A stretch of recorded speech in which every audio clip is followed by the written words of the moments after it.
بے باک میں نے خیز نگاہوں سے بڑی بے شرمی سے دیکھا تھا، کیونکہ اس کے گداز نرم و نازک بدن سے اٹھتی محصور کن خوشبو اس کے دل و دماغ میں گھر کرتی ہوئی اسے مدہوش کر رہی تھی، اور اس سے پہلے کہ وہ اس کے اس بدلتے لب و لہجے اور انداز کو سمجھتی، وہ اس کے خوبصورت نرم و ملائم نازک لبوں پر پوری شدت سے ٹوٹ پڑا تھا۔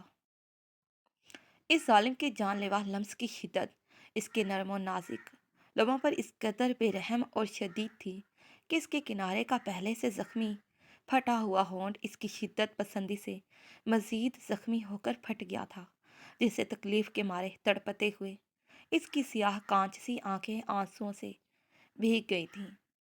اس دوران وہ مسلسل مزاحمت کر رہی تھی، جس پر وہ ظالم اس کی کمزور مزاحمت کو کسی خاطر میں نہیں لا رہا تھا۔ شائنہ نے اس کے کندھے پر اپنے نازک ہاتھوں کے مکے برسا دیے اور اس کی گردن میں اپنے لمبے تراشیدہ ناخنوں کو بری طرح سے چبویا کہ وہ بھی اس کی تیز نکیلے ناخنوں کی چبھن سے سسک اٹھا۔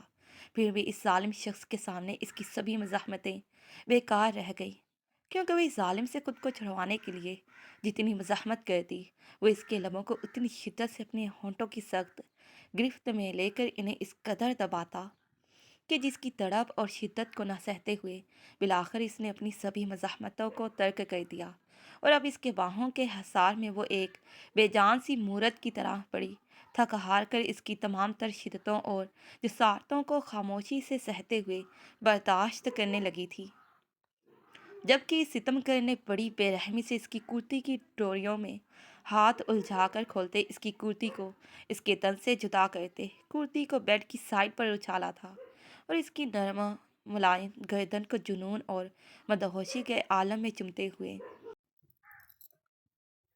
پھر وہ اس کی گردن پر بے رحمی سے اپنے دانتوں کو گاڑتے اس کی سفید بے داغ گردن کو اپنی محبت و شدت بھری جسارتوں سے سرخ کرنے لگا۔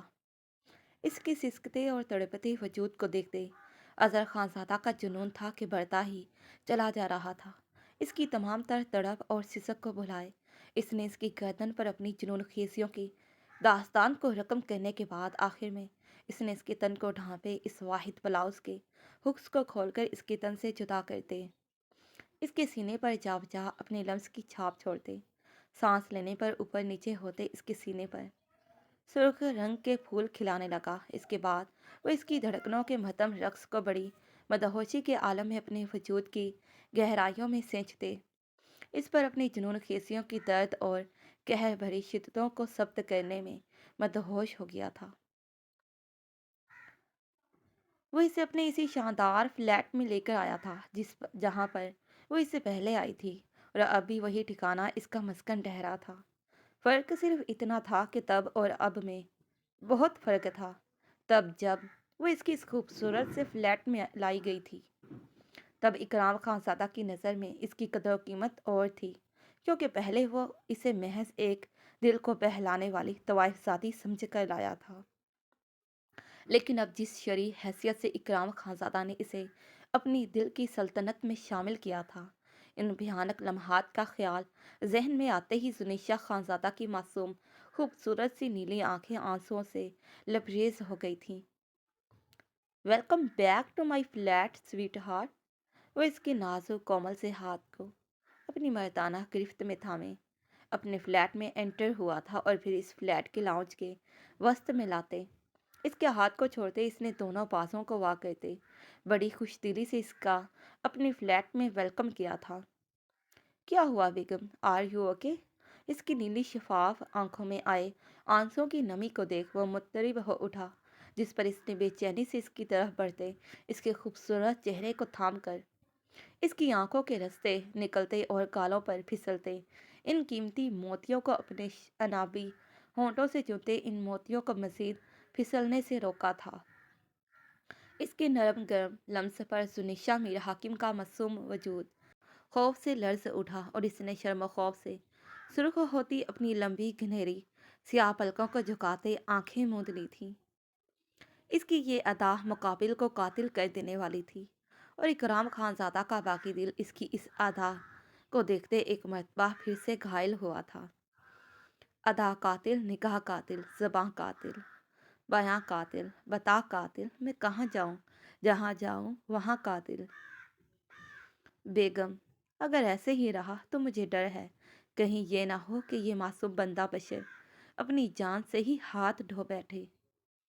وہ اس کی بند آنکھوں پر سایہ کیے اس کی لمبی گھنیری سیاہ پلکوں کو سایہ فگن دیکھتے بڑی محویت سے بولا، اور پھر ان لمبی سیاہ گھنیری پلکوں کو وہ اپنے انابی لبوں سے چھو کر اس سے ذرا فاصلے پر کھڑے ہو کر اس کے دلکش خوبصورت سراپے کو اپنی بے باک گہری نگاہوں سے دیکھنے لگا۔ بیگم، کھانا کھاؤ گی؟ وہ بڑی محویت سے اس کی نازک خوبصورت لرزتے وجود کو دیکھتے نرمی سے پوچھ رہا تھا۔ ہمیں بھوک نہیں ہے۔ اس کے پوچھنے پر زنیشا نے اسے یوں ہی سر جھکائے بڑی آہستگی سے بتایا۔ ڈیٹس گڈ، چلو پھر فریش ہو جاؤ۔ تمہاری نازک سی جان اتنے بھاری ڈریس کو کیری کیے تھک چکی ہوگی۔ اس نے اس کی بات پر پرسوچ انداز میں سر ہلا کر کہا۔ اس نے زنیشا سے کھانے کے لیے اس لیے زیادہ اصرار نہیں کیا تھا کیونکہ وہ لاہور پہنچنے کے بعد تقریباً آدھا گھنٹہ پہلے یہاں کے مشہور 5 اسٹار ہوٹلز میں کھانا کھا چکے تھے۔ وہ اسے اپنے شاندار بیڈ روم کے وسط میں لے کر آیا تھا اور پھر باتھ روم کی طرف اشارہ کرتے اسے فریش ہونے کا کہتے وہ کمرے سے باہر چلا گیا۔ وہ دونوں اس وقت کینٹین ایریا میں موجود تھے۔ اس کے اصرار کرنے پر عارض خان زادہ نے اس کے ساتھ دیتے کینٹین سے اس کے اور اپنے لیے کھانے کے لیے کولڈ ڈرنکس اور ڈرم سٹک کا آرڈر دیا تھا، جس کو تیار ہونے میں کچھ وقت لگنا تھا۔ اس دوران وہ نائزہ خان زادہ کی معصوم باتوں میں چھپی اس کی چھوٹی چھوٹی شرارتوں کو سنتے وقفے وقفے سے مسکرا دیا کرتا۔ ڈورو، کبھی تمہارے دیکھنے کا انداز مجھے کچھ اور ہوتا ہے تو کبھی کچھ اور۔ کبھی تم مجھے ایسے دیکھتے ہو ڈورو جیسے اپنی ان خوبصورت ہیزل براؤن آنکھوں میں مجھے وارن کر رہے ہو۔ کیا نائزہ خان زادہ، تم مجھے ایسے نہ دیکھا کرو۔ اور کبھی میرے نہ دیکھنے پر جو تڑپ جاتے ہیں۔ کتنے اور کون سے روپ دیکھنا باقی ہیں مجھے ابھی تمہارے۔ عارض خان زادہ کی خود پر توجہ اور اس کی باتوں سے جو اس کے انابی ہونٹوں پر مسکراہٹ ٹھہرتی اس کو دیکھ وہ ٹیبل پر کونی ٹکائے بڑے پرسوچ انداز میں اس کی شخصیت کا تجزیہ کرتے ہوئے صاف دلی سے بولی تھی۔ اور تمہیں آخر ایسا کیوں لگتا ہے؟ وہ ابرو کو اچکا کر ٹھہرے ہوئے انداز میں بولا۔ بس یہ میرے پاگل دل کی صدا تھی جو میں نے تم تک پہنچا دی۔ وہ دل پر ہاتھ رکھتی بڑی دل ربائی سے بولی۔ ایسا کچھ نہیں ہے، یہ سب تمہارا وہم ہے۔ اور تم میرے لیے کیا اہمیت رکھتی ہو تمہیں اس کا ابھی اندازہ نہیں ہے۔ جس دن جان جاؤ گی تو سمجھ لینا، اس دن تم عارض خان زادہ کو سمجھ گئی ہو۔ ٹیبل پر اپنی انگلیوں کو بجا کر مدھم سا شور پیدا کرتا دھیمے لہجے میں کہہ کر وہ اسے ایک نئی خوش فہمی میں گرفتار کرنا چاہتا تھا۔ بڑا وہم ہوتا ہے صاحب، یہ اہم ہونے کا وہم پالنا۔ اس نے میں نے خیزی سے شعر کا سہارا لیتے اپنے بکھرتے دل کی داستان اس کے گوش گزار کرتے وہ پھیکا سا مسکرائی تھی، جو اس کے ساتھ ایک دوہری زندگی جی بھی رہا تھا یا پھر گھسیٹ رہا تھا۔ آرڈر تیار ہو کر جب ان کی ٹیبل پر سرو کیا گیا تو وہ خود کو کھانے کی طرف متوجہ کرتی بات بدل گئی تھی، کیونکہ عارض خان زادہ سے ہونے والی ہر ملاقات آخر میں اس کی دل کو جانے کیوں اداس کر جاتی تھی۔ تو پیارے ریڈرز، یہ رہی آج کی موسٹ وانٹڈ رومانٹک ایپیسوڈ۔ اگر نیکسٹ ایپیسوڈ چاہیے تو اس پر کم سے کم آپ سب کے 1K ویوز تو ہونا بہت ضروری ہے۔ خیر، آج کی ایپیسوڈ آپ سب کو کیسی لگی؟ کون سا کردار، کون سی بات آج کی ایپیسوڈ میں آپ سب کو پسند آئی؟ کمنٹ سیکشن میں کمنٹ کر کے ضرور بتائیے گا مجھے۔ اور نئے آنے والے پرانے ریڈرز سے میری چھوٹی سی التجا ہے کہ اگر انہوں نے میرے چینل کو سبسکرائب نہیں کیا تو وہ جلدی سے میرے چینل کو سبسکرائب کر دیں، اور اگر اس ویڈیو کو لائک اور شیئر نہیں کیا تو جلدی سے ویڈیو کو بھی لائک شیئر لازماً کر دیا کریں۔ دعاؤں میں یاد رکھیں۔ اب اس موسٹ رومانٹک ایپیسوڈ پر کم سے کم 1K ویوز تو بنتے ہیں نا یار۔ شکریہ، اور پھر ملتے ہیں اسی ناول کے نیکسٹ پارٹ پر۔ تب تک کے لیے پیارے ریڈرز، اللہ حافظ، bye bye and take care. Thanks for watching this video.